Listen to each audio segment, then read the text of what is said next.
네, 안녕하십니까. 네, 저는 주식회사 아이라이트 대표이사 최우성입니다.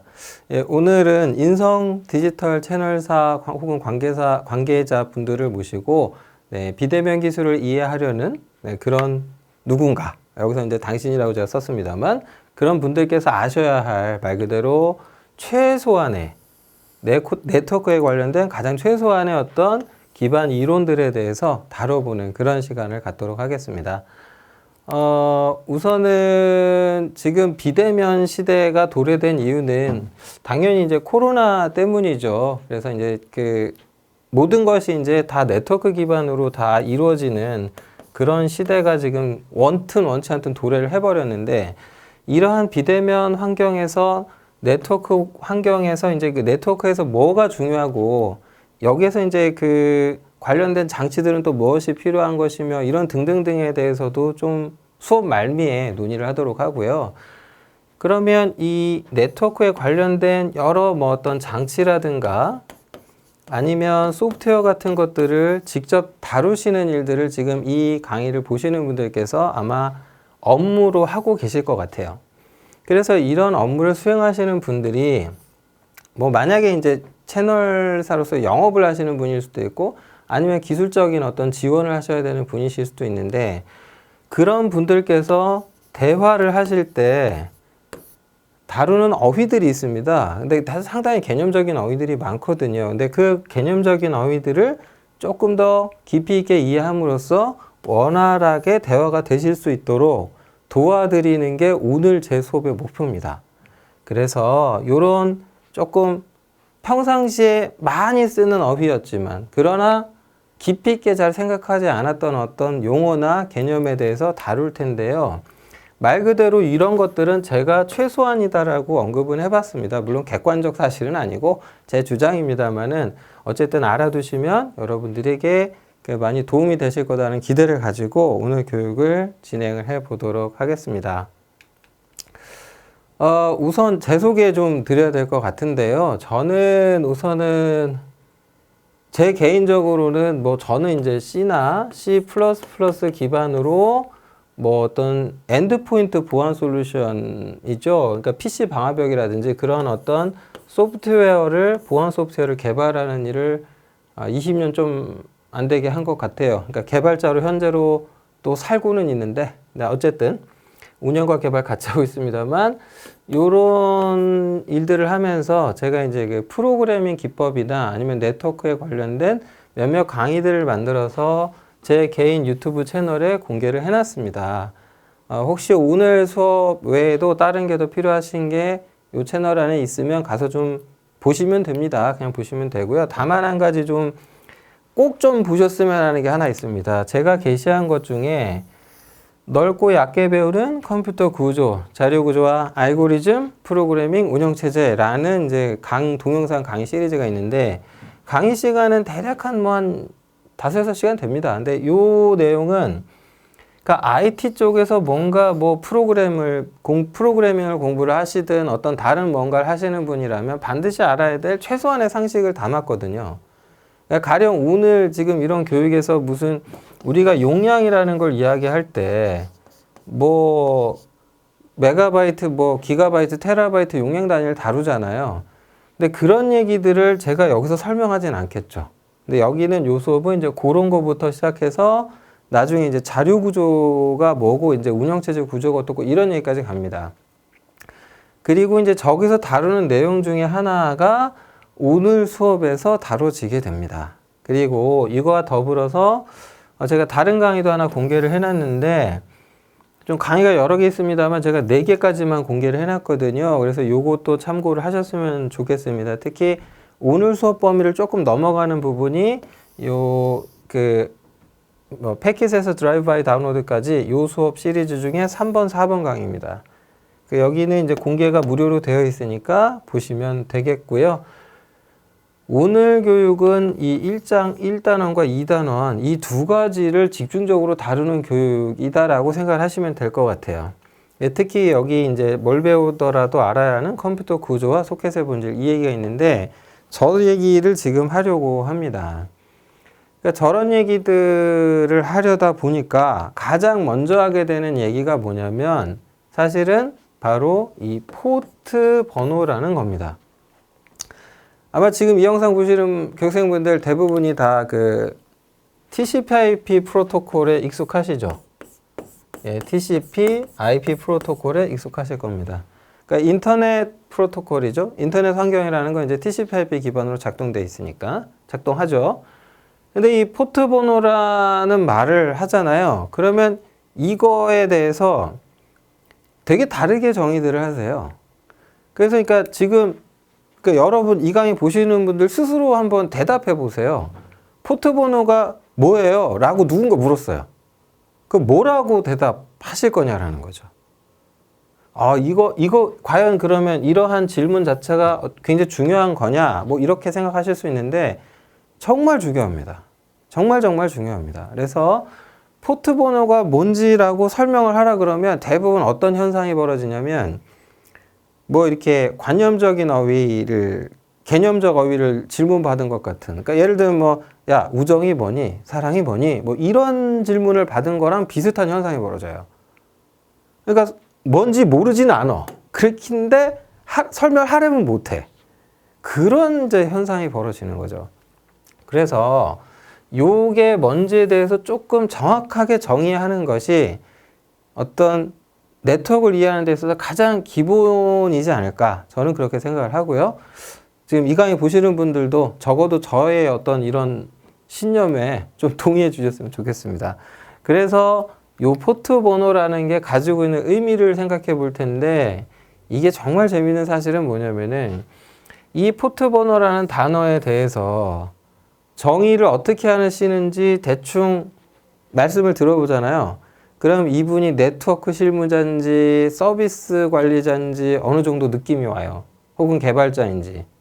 그 포트 번호가 뭐니? 그래서 물었는데 가끔 특히 이제 개발자 같은 사람들한테 많이 묻잖아요. 뭐 프로그램 개발하시는 분들. 그럼 한참 생각하다가 혹시 소켓 아니야? 뭐 이런 말 해요.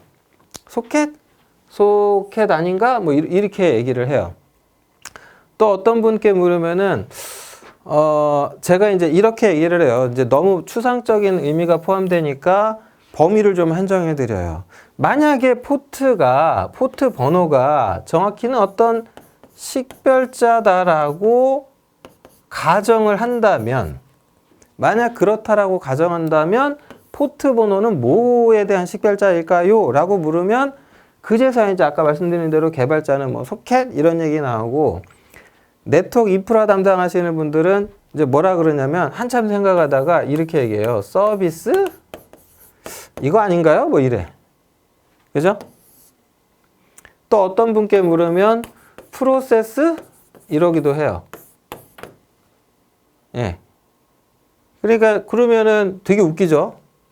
예, 되게 웃깁니다. 그러니까 단어는 하나인데 이거에 대해서 머릿속에 떠오르는 게 전혀 다르고 따라서 그 정의도 완전히 달라지는 거죠. 근데 여기서 이제 저는 비극이 시작됐다고 봐요. 비극이 시작됐다. 왜 비극이 시작됐다라고 보냐면 사실 다 아시겠습니다만 영업 활동하고 뭐 장비 납품하시고 하면은 제일 문제되는 것 중에 하나가 장애예요, 장애. 어떤 장치를 이제 설치를 했는데, 인스톨을 했는데, 그것 때문에 뭐 잘 작동하던 시스템에 장애가 난다거나 이러면 그 장애 대응 하시면 되잖아요.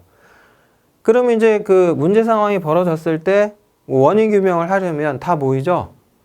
다 모입니다. 이거 가장 쉽게 얘기를 해서 뭐 갑자기 잘 작동하던 웹서버가 다운이 됐다. 그래서 서비스가 지금 안 돼요. 그러면 이제 다 모이잖아요, 관련자들이. 그러면 누구는 뭐 와스가 어쨌다는 이런 얘기 하기도 하고 어떤 분들은 너 혹시 최근에 보안 룰 업데이트 했니? 뭐 보안팀 탓을 하기도 하고 아니 그게 아니면 어떻게 스위치가 또 문제가 생겼나? 야 방화벽은 또 뭐 바뀐 거 없어? 뭐 이렇게 되기도 하지 않습니까? 근데 그런 분들이 다 모였을 때 이 포트 번호 정의부터가 서로 머릿속에 다르게 존재하다 보니까 말 자체를 전혀 엉뚱한 말을 하고 있어요. 여기서 이제 안타깝지만 얘랑 장애 대응이라고 그럴까요? 장애 대응하고는 좀 멀어지는 어떤 다른 시퀀스를 타게 되는 거죠. 그래서 저는 이 포트 번호가 뭔지 아는 것이 굉장히 중요하다라고 생각을 하고 있습니다. 그런 의미로 조금 설명을 드리고 싶은데요. 네, 화면이 하얘졌죠? 네, NG 아니고요. 저 여기다가 이제 판서만 할 겁니다. 개인적으로 저는 이제 파워포인트보다 판서를 많이 하는 편인데 그 점은 좀 이해해 주시고요. 자, 화면에다 제가 그려가면서 설명을 좀 드리겠습니다.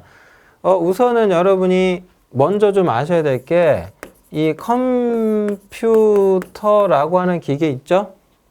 컴퓨터라고 하는 기계가 있습니다. 그럼 이 기계는 어떤 구조로 작동하고 있는지 기본적으로 공부를 하셔야 되는데 뭐 나 컴퓨터 잘 쓰는데요. 저 인터넷 잘합니다. 이게 아니고요. 뭐 좀 깊이 있게 개발자, 그러니까 컴퓨터 공학을 전공하시는 분들이 말하는 어떤 것들을 이해하실 수 있는 그런 거. 자, 그래서 이것을 조금 길게 설명하려면 1시간 정도 얘만 해야 돼요. 그러니까 사실은 제 마음 같아서는 오늘 이것만 진짜 1시간 떠들고 싶거든요. 굉장히 중요해요. 왜 중요하냐면, 죄송합니다. 왜 중요하냐면은 지금 하면 안 되겠다. 그건 나중에. 자, 그러면 지금 당장은 뭘 알아야 되겠냐? 이 컴퓨터라는 거는 뭐 기본적으로 소프트웨어랑 하드웨어로 이루어져 있다는 얘기는 맨날 들으셨을 거예요. 아마 다 아실 텐데요. 근데 저거를 조금 다르게 어떻게 그림으로 그려보면은 이렇게 보시면 돼요. 이렇게. 제가 줄을 긋고 있는데 여러분 레이어란 말 익숙하시죠? 그쵸? OSI 7 레이어니 뭐니 그런 거 익숙하시잖아요. 그 레이어를 나눴다고 생각을 좀 해보세요. 컴퓨터라는 기계는 기본적으로 3개의 레이어로 이루어져 있어요. 근데 그 중에 하나가 뭐냐면 일단 맨 아래가 하드웨어 영역인 거고 이 하드웨어랑 소프트웨어로 이루어져 있다 그랬죠? 그러니까 여기서부터 이만큼까지는 뭐냐면 그거 이제 소프트웨어인 거예요. 근데 이 소프트웨어 영역은요, 기본적으로 이제 뭐 시스템 소프트웨어랑 어플리케이션 소프트웨어로 나누죠? 그런데 그런 것들을 조금 더 다른 표현으로 하자면 운영체제 영역하고요, 어플리케이션 영역이다 이렇게 말을 할 수 있는데 요걸 조금 다른 표현으로 가져가면 운영체제 즉 여기는 커널 영역이다 라고 얘기할 수 있고 이 어플리케이션은 정확히는 유저 모드 그러니까 사용자 계층 어플리케이션 레이어 이렇게 됩니다. 이렇게 그냥 외우시면 정신건강에 좋습니다. 이거를 이해하려 들지 마시고. 자, 그러면 컴퓨터라는 기계 하드웨어에서 핵심은 뭐냐면 사실상 얘죠. CPU입니다. 컴퓨터라는 기계는요, 이 CPU가 뭐냐로 결정이 납니다. 그 정체성이. 얘가 뭐 64비트 아키텍처를 썼으면 64비트 프로세서가 되는 거겠죠. 64비트 컴퓨터라가 되는 거고. 자, 요거 명심하시고요. 자, 이런 상황에서 이 레이어가 3개로 나눠져 있는데, 3개의 레이어로 나눠져 있는데, 이 3개가 하나인 것처럼 상호작용하면서 이 기계는 작동합니다. 자, 잠깐 조금 또 이렇게 정신이 싹 딴 데 가시는 분 계실 거예요. 미리 경고하는데, 아니, 이거랑 이 양반아, 네트워크하고 뭔 상관이야? 이러실지 모르겠어요. 근데 아마 아시는 분은 아실 거예요. 뭐 시스코 스위치든 아니면 주니퍼의 어떤 장비든 뜯어보면 그거 뭡니까, 사실? 그렇죠. 컴퓨터예요. 정확히 말하면 랜카드가 여러 개 달린 컴퓨터죠. 심지어 부팅도 해요. 맞지 않습니까? 시스코 iOS 기반으로 작동돼 있잖아요. 애플의 iOS가 아니라, 그죠? 자, 다시 돌아올게요. 그래서 여기 CPU가 이 하드웨어적 장치의 정체성을 결정한다고 보셔도 돼요. 그리고 그 위에 이제 운영체제가 뭐가 설치되느냐에 따라서 작동하는 어플리케이션 환경이 달라지겠죠. 근데 이렇게 계층화된 구조가 있을 때 중요한 대전제는 뭐냐면 아랫집이 윗집에 어떤 그 존립 기반이 돼준다는 거예요. 이게 존재하니까 얘가 성립하는 거죠. 그러니까 아파트 1층이 없는데 2층부터 공중부양하면서 아파트가 이렇게 서 있을 수 있나요? 말도 안 되는 얘기죠. 불가능합니다. 그러니까 기본적으로 어떤 레이어의 형태로 뭐가 존재한다 그러면 이렇게 돼 있다고 보시면 돼요. 그래서 여기에 대해서 할 말이 정말 많은데 오늘 그 얘기 다 했다가는 2시간 안에 제가 하고 싶은 말 다 못 꺼내요. 그러니까 이걸 조금 더 쉽게 길게 1시간짜리로 설명해놨어요. 그거는 제 유튜브 채널 가서 그거 보세요. 네? 그거 보시고 자, 어쨌든 조금만 이제 어쨌든 영업하시고 뭐 이쪽을 좀 아시는 분들이라고 생각을 하고 조금 그냥 넘어갈게요. 그런 기초는. 자, 어찌됐건 하드웨어라는 게 요런 형태이면은 요거 이제 비유적인 설명 다 빼고 결론은 맨 아래 어떤 디바이스라는 게 있잖아요. 어떤 장치가 이렇게 존재하면 운영체제 쪽에서는 항상 뭐가 있냐면은 여기 수준에서 이 장치를 움직이기 위한 디바이스 드라이버라는 놈이 존재합니다. 드라이버가 이게 어떤 장치가 됐든, 그러니까 이게 지금 뭐 컴퓨터의 본체를 열어서 메인보드에 이제 그 PCI든 뭐 PCI 익스프레스든 어떤 그 슬롯에 갖다 꽂는다고 그런 장치다라고 생각을 해보세요. 이렇게 이런 장치를 새로 컴퓨터에 장착하게 되면 이 디바이스 제조사 쪽에서 얘가 뭐 OS가 만약에 윈도우다라고 하면 윈도우 10용 디바이스 드라이버를 줄 겁니다. 그런데 이런 디바이스 드라이버는 커널 모드 소프트웨어죠. 이쪽 소프트웨어들의 특징이 뭐냐면 뭔가 잘못되면 블루 스크린이 나요. 그죠? 자, 어떤 디바이스가 존재를 했으면은 그 디바이스가 뭔가 역할을 하기 위해서 운영체제의 어떤 요소와 뭐 구성 요소라고 할까요? 그냥 요소라고만 할게요. 어떤 구성 요소와 연결이 될 겁니다. 연결이 될 텐데 이 컴퓨터의 내부 월드에서 유저 모드 어플리케이션하고 운영체제의 계층은 정말 너무나 상이합니다. 그리고 운영체제의 영역이라 하는 것은 거의 뭐 이 둘의 차이는 뭐 인간계, 신계 막 이렇게 달라요. 예. 그러니까 인간이 신의 영역에 침범을 못하죠. 뭐 신은 반대로 마음대로 해도 되겠지만 그럴 만큼 어플리케이션 레이어라고 하는 거는 커널에 지대한 영향을 받습니다. 전면적 통제를 받게 되죠. 자, 중요한 건 뭐냐면은 우리가 윈도우 같은 데서 프로그램을 하나 뭐 이렇게 실행시켰다 그러면 뭐 이렇게 상단에 캡션 바 있죠? 그런 것도 있고 뭐 버튼도 이렇게 한 3개 나오지 않습니까? 최소화, 최대화, 닫기 이런 거 나오죠. 닫기 버튼 같은 거. 그래서 이제 이런 것들을 우리가 프로그램을 실행시켰을 때 로딩되는 하나의 프로세스라고 이야기하죠. 그러면 이런 프로세스들은 커널에 이렇게 진입해가지고 지멋대로 뭔가 할 수 있냐? 이거 못합니다. 그거 안 되게 OS가 막고 앉았죠? 그러면은 프로세스가 어떤 역할을 해서 이 디바이스를 활용하고 싶다면, 그러고 싶다면 얘를 직접 이렇게 움직일 수 있냐? 그건 안 돼요, 그거는. 그건 불가능해요. 그래서 반드시 정해진 인터페이스를 따라가야 됩니다.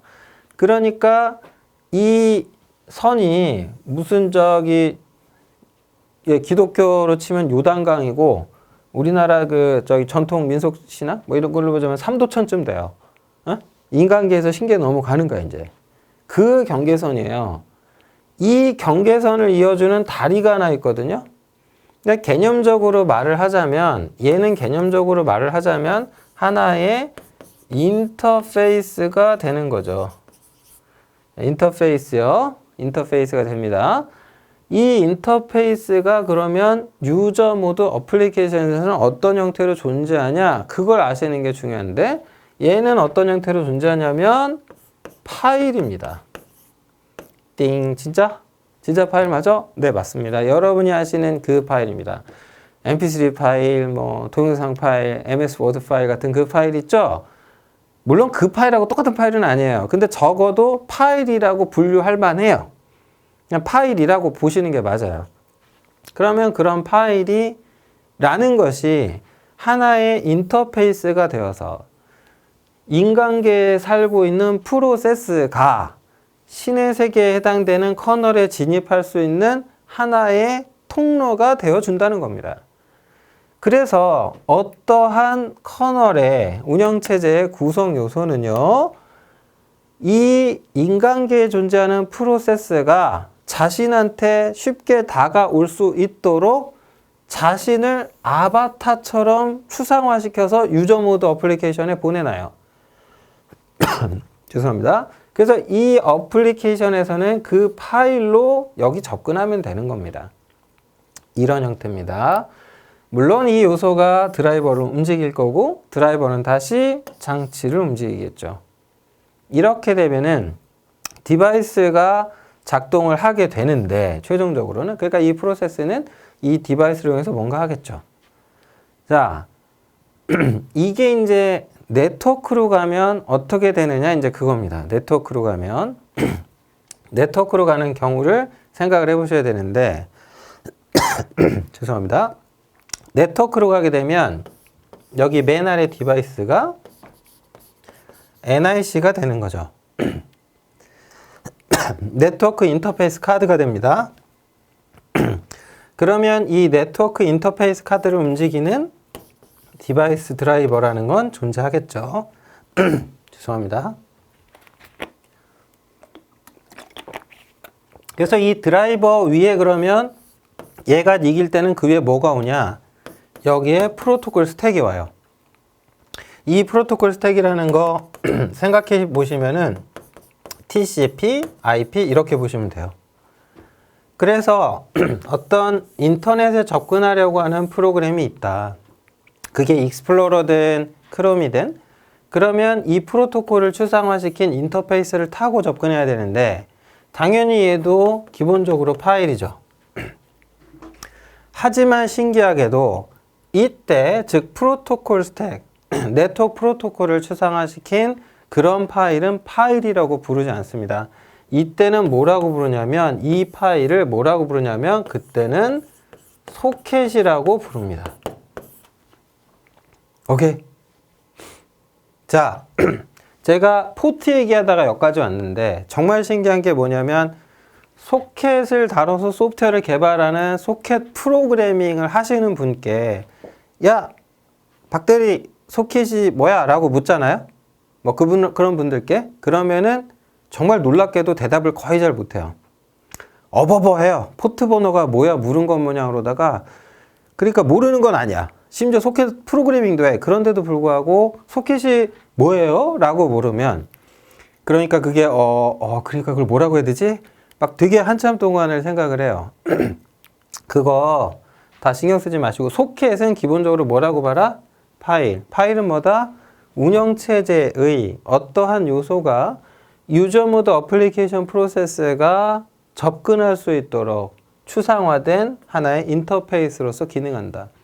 그것이 결합된 게 소켓이에요. 어머 말이 어렵다. 그죠? 이 영상 한 10번만 보세요. 그럼 외울 거야 아마. 그러니까 지금 이거를 이해를 다 하고 싶으면 한 6개월 컴퓨터공학을 공부하셔야 돼요. 운영체제론 같은 거를.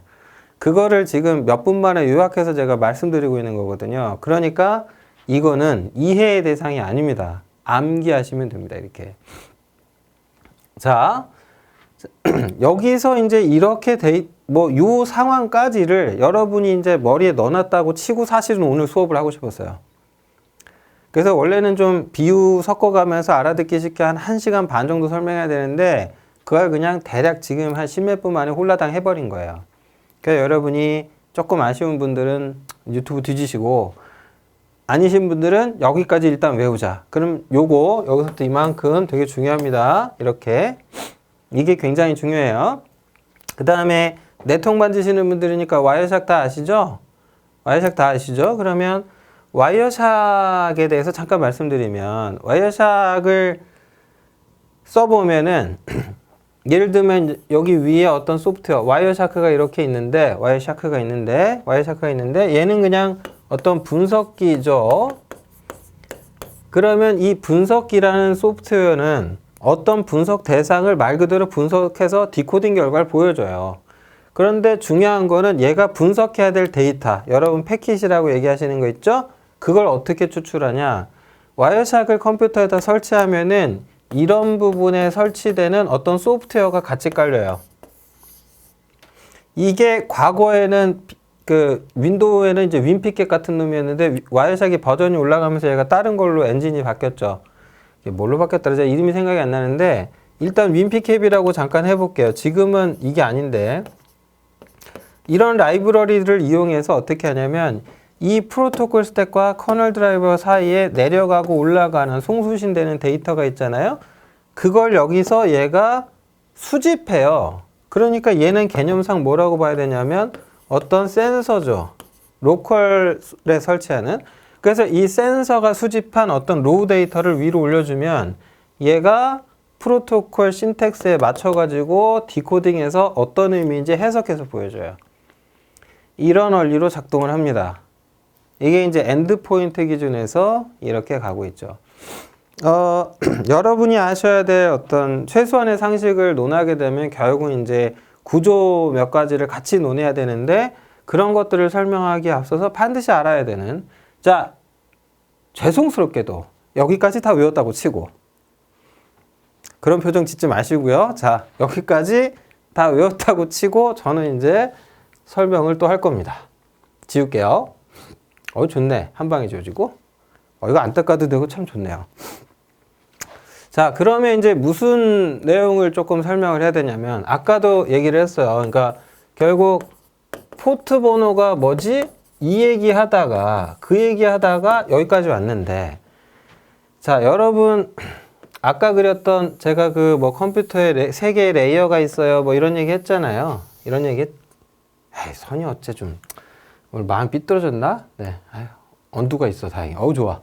자, 선을 조금만 더 예쁘게, 좀 예쁘게 됐나요? 아까보다 낫네.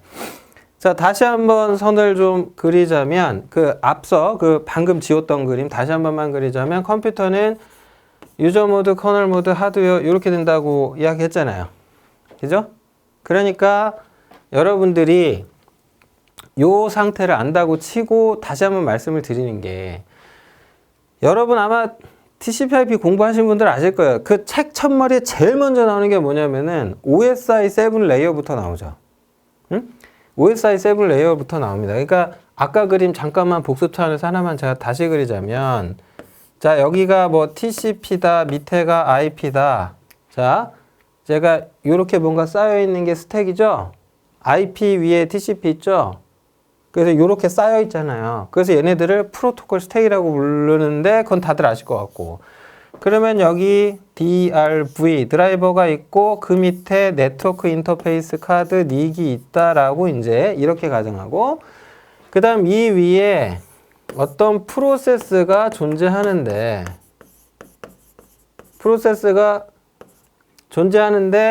요 밑에 얘네들을 이어준 인터페이스가 요게 소켓이다 이렇게 얘기했죠. 자, 요거하고 뭘 겹쳐서 보시면 되냐면 OSI 7 레이어를 겹치잖아요. 항상 이런 건 아니에요. 그런데 기본적으로 여러분이 그림이 OSI 7 레이어를 그리면 이렇게 된다고 생각하시면 조금 쉽습니다. 자, 여기에 하나 또 그릴 거라서 이렇게 해놓고 여기 OSI 7 레이어 먼저 그려볼게요. 대략 이렇게 된다고 보시면 돼요. 대략. 그러면 여기가 레이어가 1번이죠. 그럼 여긴 2번, 여기는 3번, 얘는 4번, 5번, 6번은 존재감 없고 그 다음 7번이에요. 네? 그러면은 요게 이제 이른바 OSI 7 레이어에 따르는 구분인데, 그럼 여러분이 이제 생각을 딱 하셔야 되는 게 뭐냐면은, 예를 들면 레이어 1하고 2가 있어요. 그럼 1하고 2는, 그러니까 맨 아래는 이제 물리 계층이죠. 그 다음 그 위에 이제 데이터 링크인데, 얘네들은 하드웨어 수준이에요? 커널 수준, 운영체제 수준이에요? 어플리케이션 수준이에요? 그림 딱 나오죠? 하드웨어 수준에 가깝거나 그것이거나. 이제 거의 그렇다고 보시는 게 맞을 거예요. 그 다음에 여기 3층하고 4층 있는데 요 IP 있죠? IP가 일로 가는 거예요. 이렇게 이어져요.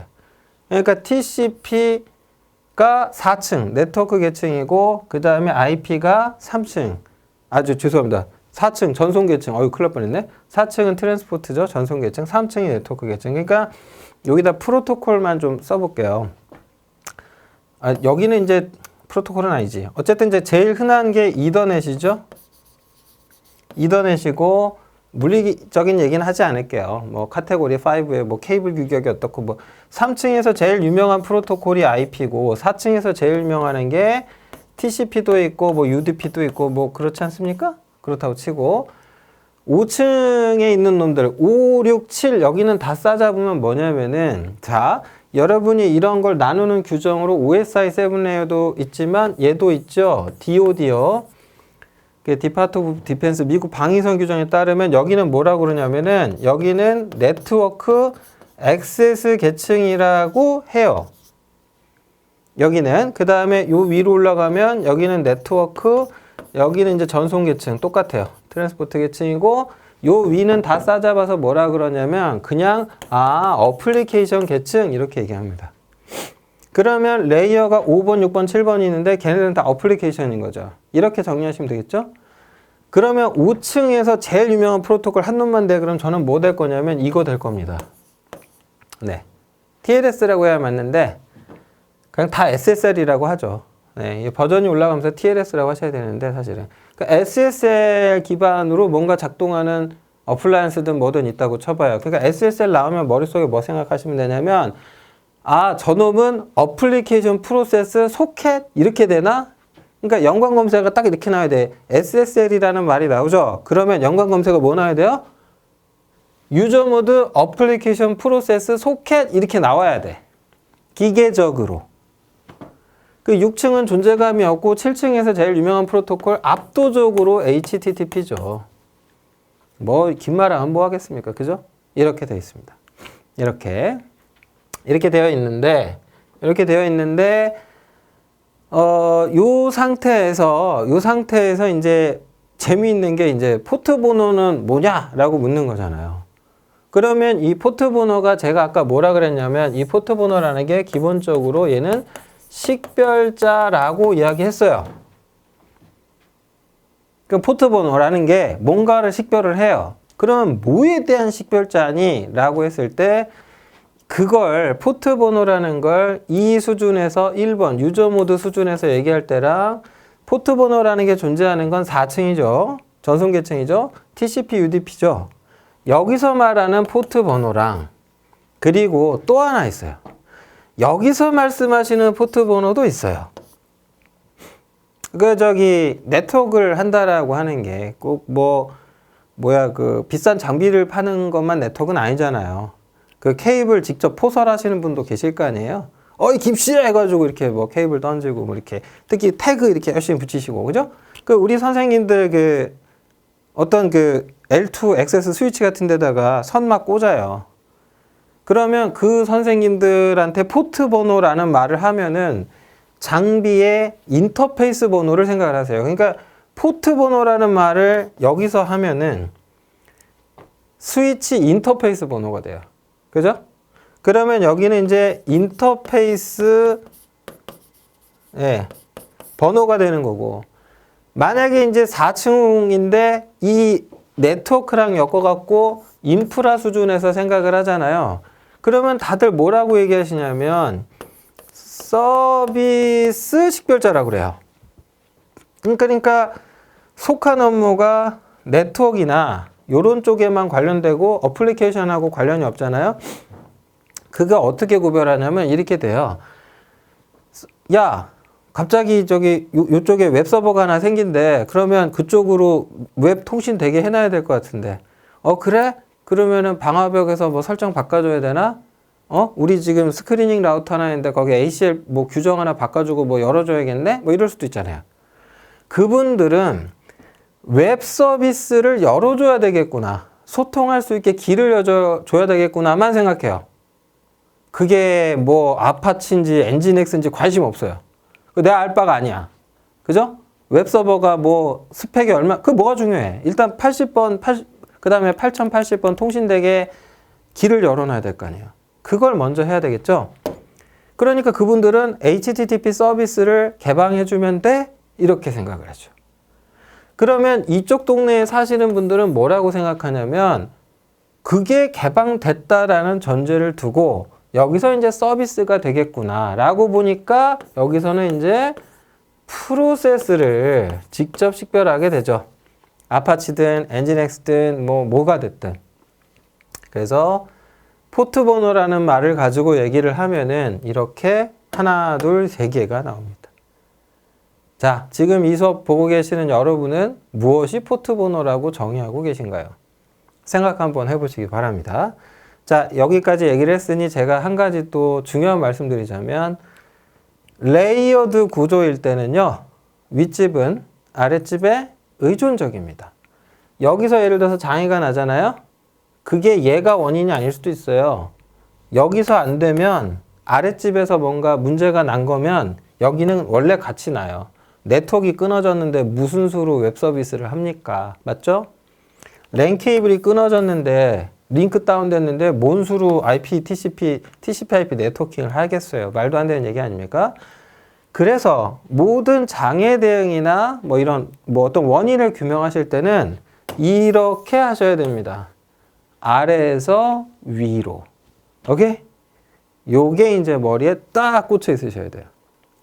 이게 굉장히 중요한 이슈다라는 점인데, 사실 연결얘기, 이건 이제 보안에 관한 얘기인데, 이 얘기보다 다른 얘기를 조금 할게요. 요거는 제가 안 지우고 잠깐 놔두고, 연결 얘기로 넘어가기 전에 무슨 얘기를 좀 하고 싶냐면은, 포트 번호라는 얘기도 이제 뭐 여러분 이제 이해하셨으니까, 포트 번호에 대해서 얘기를 하셨으니까, 여러분이 이제 좀 생각하셔야 될 게 뭐냐면, 연결이라는 조금 더 고도화된 주제를 논하기 전에, 그걸 논하기 전에 무슨 얘기를 하고 싶냐면, 요러한 형태, 그러니까 여기가 소켓 나왔었죠? 그러니까 그림 다시 그릴게요. 요거 이제 일단 4분류, DOD 기준으로 4분류만 합시다. DOD 기준으로 4분류까지만 잠깐 할게요. 그러면은 여기에 이제 프로세스라는 놈이 우리 닫기 버튼도 있고, 그러면 얘가 이제 프로세스입니다 라고 말씀을 드렸고, 그러면 여기 인터페이스가 소켓입니다. 요것도 말씀을 드렸고, 그러면 커널에 구성 요소가 이렇게 있고, 디바이스 드라이버가 있고, 그 다음에 여기 네트워크 인터페이스 카드인 닉이 이렇게 있고, 이 얘기는 지금 3번 했으니까 외웠겠다, 진짜. 그죠? 외우셨다고 치고. 자, 그러면, 자, 여기서 이제 이 그림을 제가 뭘 설명하려고 또다시 그렸냐. 포트 번호가 식별자라는 얘기는 했어요. 그거와 더불어 여러분이 정말 잘 하셔야 될 것 중에 중요한 것 중에 하나가 뭐냐면, 바로 데이터 단위입니다. 단위예요. 자, 소켓 그러면 연관 검색어로 항상 머릿속에 뭘 꽂아 넣으셔야 되냐면 스트림이요. 오케이? 스트림. 그럼 TCP 나오면은 뭐 나오냐? 그럼 TCP는 뭐 나오냐? 이거는 세그먼트죠. 맞죠? 요 3층에서 뭐 얘기하잖아요? 그럼 뭐 나와요, 이제? 그렇죠. 바로 그때 이제 패킷을 이야기하게 됩니다. 그죠? 자, 맨 아래로 내려갈까요? 그러면 이제 논하는 단위가 달라지죠? 뭐라고 다룹니까? 뭐라고 하나요? 네, 프레임이라고 하죠. 보통의 경우는 세그먼트라는 어떤 데이터를 패킷이 인캡슐레이션 했는데 그걸 다시 프레임으로 인캡슐레이션을 하죠. 맞죠? 자, IP 네트워크는 기본적으로 패킷 교환망입니다. 패킷을 스위칭하는 방식으로 작동해요. 맞죠? 패킷을 교환하는 방식으로 작동합니다. 여러분이 맨날 머릿속에 논하는 게 패킷인데 여기서 중요한 게 뭐냐면 이걸 이제 단위라는 걸 제가 얘기했는데 세그먼트라는 단위가 있죠. 그쵸? TCP에서. 그러니까 이 세그멘테이션이라는 게 이루어지잖아요. 근데 이 스트림이라고 하는 거는 이건 사실은 단위긴 단위인데 웃긴 게 뭐냐면 이런 뭐 예를 들면 세그먼트다 그러면 맥시멈 세그먼트 사이즈 이런 개념이 있어요. 패킷 같으면은 이제 이런 거 있죠. MTU 있죠? 맥시멈 이제 트랜스미션 유닛인가 그렇죠. 이게 프레임이야 이제 하드웨어에 좀 종속되니까 사이즈가 왔다 갔다 하고 뭐 전부 프레임은 등치가 크죠. 아니면 이제 그 기가빗 일반적인 좀 작은 애들은 이제 그 일반 1기가비트 네트워크에서는 뭐 1514바이트 정도 하니까 프레임 사이즈가 굉장히 작죠. 무선은 또 이게 다르고. 근데 어쨌든 세그먼트든 MTU든 이렇게 가면 정해진 크기가 있어요. 예를 들면 대표적으로 MTU 같은 경우는 1500바이트로 정해져 있죠. 맥시멈 세그먼트 사이즈 특별한 이유가 없다면 아마도 1460일 겁니다. 그죠? 요런 거 TCP/IP 3웨이 핸드쉐이크 니고시에이션 할 때 이거 결정하죠. 모르셨어요? 공부 좀 하시고 네, 조금만 찾아보시기 바랍니다. 스트리밍은 웃긴 게 뭐냐면 이거는 시작은 있는데 쭉 그럼 언제 끝나니? 그러면 몰라. 에? 무슨 얘기냐면 길고 큰 데이터예요. 끝이 없는 건 아니겠죠. 만약에 유튜브 방송 같으면 뭐 라이브 방송한다 그러면 라이브 스트리밍 한다 그러잖아요. 그러면은 시작은 있는데 끝은 대략 알 수 없음. 그러니까 이런 것들은 굉장히 크고 긴 단위예요. 그런데 웃긴 건 뭐냐면은 인터넷이라는 네트워크에서는요. 얘는 패킷을 교환하는 방식. 그러니까 잘게 잘라진 단편을 빠르게 교환하는 방식으로 얘가 작동해요. 그러다 보니까 아주 길쭉한 어떤 데이터가 있다면 이건 네트워크에서 유통될 수 있다 없다? IP 네트워크에서 유통이 된다 안 된다? 유통이 불가하다. 그러니까 유통 가능한 사이즈로 얘를 어떻게 해요? 자르고 잘라요. 그걸 데이터그램이라고 하기도 하고 아니면 뭐 TCP에서는 세그먼트라고. 그러니까 세그멘테이션이죠. 이렇게 자르는 거를 세그먼트 하나씩 잘라. 그런 다음 어떻게 합니까? 패킷으로 인캡슐레이션을 하고 이걸 가지고 IP 네트워크에서 데이터가 송수신이 이루어지는 거죠. 오케이? 오케이. 이것도 외우셔야 됩니다. 이것도 외워야 돼요. 그러니까 머릿속에 딱 꽂아놓고 이거 암기를 하고 계셔서 이런 문제에 관해서는 더 이상 흔들리지 않으셔야 돼요. 자, DODW에 따르면 여기는 이제 4층은 트랜스포트 계층이고 맨 아래가 이제 네트워크 액세스잖아요. 요게 이제 재밌어요. 저 위로 올라가면 이제 어플리케이션인데 이게 뭐가 재밌냐면은 뭐가 재밌다고 말씀을 드리냐면 여러분이 아마 이걸 혹시 이런 장비도 취급하시는지 모르겠는데 NAC라고 하죠. 네트워크 액세스 컨트롤 하는 거죠. 네. 여러 장비들이 있는데 기본적으로 그게 어떤 의미냐면 액세스 계층이 여기서부터 여기까지죠.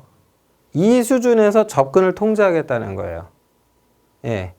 그러니까 낙장비들 많이 있잖아요. 그러니까 걔 기본 원리는 여기 네트워크 계층이나 트랜스포트 계층에서 뭔가를 막자가 아니고 여기서 막는다는 게 그런 의미인 거예요. 이걸 제어하자. 그런데 이제 작동 방식을 보면은 뭐 DHCP로 여기서 주소를 못 받게 하는 방식으로 통제하겠다거나 그런 기능이 들어가 있는데 적정한 통제는 아니죠. 사실 이제 낙이다 하면 이 수준에서 그러니까 레이어 1, 2에서 접근을 통제하는 거니까 적어도 뭐 레디우스 같은 동작을 해줘야죠. 이게 좀 뭐 시스코 같으면 타칵스라든가 뭐 이런 얘기가 나와줘야 맞는 겁니다. 타칵스 플러스. 자, 참고하시고 요거는 이제 말 나온 김에 한번 다뤄보시라고 한 거예요. 자, 그래서 연관 검색어로 이렇게 우리가 가자. 어떻게 가냐? 어플리케이션 프로세스죠. 그러니까 이 그림 잘 보세요. 유저 모드 어플리케이션 프로세스예요. 이 수준으로 가면 패킷이라는 걸 논해요? 논하지 않아요? 하지 않아요. 유저 모드 어플리케이션 프로세스 소켓 스트림. 그렇죠. 이렇게 외우세요. 뭐라고요? 유저 모드 어플리케이션 프로세스 소켓 스트림이라고 외우세요. 외우세요, 그냥. 반복해. 그냥 계속 외워. 그냥 계속 반복하셔서 머리에 꽂아 넣으세요, 그냥. 그러면 여기에서 누군가 물어야 돼. 어플리케이션 데이터를 패킷으로 보내는 게 맞나요? 그러면 삐 틀렸다고 얘기해야 돼. 어플리케이션이 아니라 패킷 나오면 뭐 나와야 돼, 이제. IP 네트워크 패킷이야. 그런데 여기가 소위 OS 수준이잖아요. 이 운영체제라고 하는 건 여기는 이제 제가 어플리케이션이라고 했지만 OS는 뭐에 해당되냐면 프레임워크나 플랫폼이나 인프라예요. 자, 프레임워크, 플랫폼, 인프라. 프레임워크까지는 기억 못해도 좋아요. 인프라라거나 그러니까 인프라라는 걸로 생각을 하시면 플랫폼이나 그렇다면은 패킷이라는 게 나오면 네트워크 인프라에서 다루는 데이터인 거죠. 오케이? 오케이. UDP에는 세그먼트 있다 없다? 없어요. 세그먼트라는 건 TCP에서 논하는 거고 UDP는 데이터그램이라고 표현을 하는데 뭐 제가 보기엔 그놈인데 어떻게 보면 말장난이죠. 요렇게 머리에 넣어 두시기 바랍니다. 누군가 프레임 단위의 데이터를 노네요. 그건 무슨 뜻이죠? 네트워크 이 얘기하는 게 아니고 액세스 수준에서 얘기할 때 프레임이란 단위를 얘기하는 거예요. 오케이? 네, 이건 당연한 상식으로 여러분이 머리에 넣어 두시면 굉장히 뭔가 할 때 이렇게 뭐 장비의 어떤 내용을 보실 때 뭐 어떤 스펙을 보신다거나 그러니까 데이터 시트지를 보신다거나 설명하신다거나 할 때 굉장히 유용할 겁니다. 자, 잠깐 쉬어야 될 건데 쉬기 전에 좀 마무리를 짓자면 어떻게 생각하면 좀 이 수업이 들으시는 분께 너무나 과한 요구를 사실은 하고 있어요. 몇 달을 공부해야 될 걸 지금 한두 시간 만에 머리에 우겨놓으라고 제가 지금 강요하고 있는 거거든요. 그러니까 혹시 너무 막 이게 복잡한데 라고 생각하셔서 좀 혹은 내가 못 외울 것 같아서 좀 걱정하시는 분이 계신다면 어떻게 생각하면 당연한 거거든요. 그러니까 너무 부담 갖지 마시고요. 그러니까 제가 오늘 이렇게 정리해 드렸으니까 우선은 이해는 좀 미루더라도 머릿속에 이렇게 외워 둡시다. 제가 이렇게 판서한 그림이 있는데 이 그림을 그냥 머리에다가 딱 넣어 놓고 외우세요. 유저 모드 어플리케이션 플러스 소켓 스트림 이렇게 그냥 요렇게 외우셔야 돼요. 여기에 사실은 다룰 놈이 하나 또 있어요. 그것까지 알아야 완벽해지거든요.